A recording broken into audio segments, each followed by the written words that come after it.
Mga 6 na linggo ang lumipas na ulit na naman. At mula noon, naging regular na. Halos lingguhan.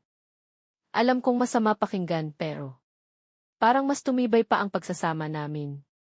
Mas masaya ako, mas buo ang sarili ko, at mas maalaga ako kapag magkasama kami. Hindi siya masamang asawa. Hindi siya nananakit. At hindi ko rin masasabi na hindi ako attracted sa kanya. Sa totoo lang, may init pa rin. Magaling siya.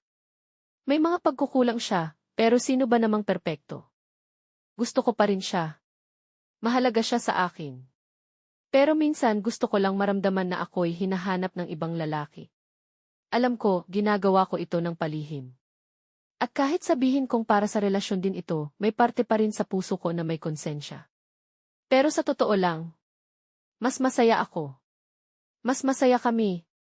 At sa paraang hindi inaasahan, gumagana ito para sa amin.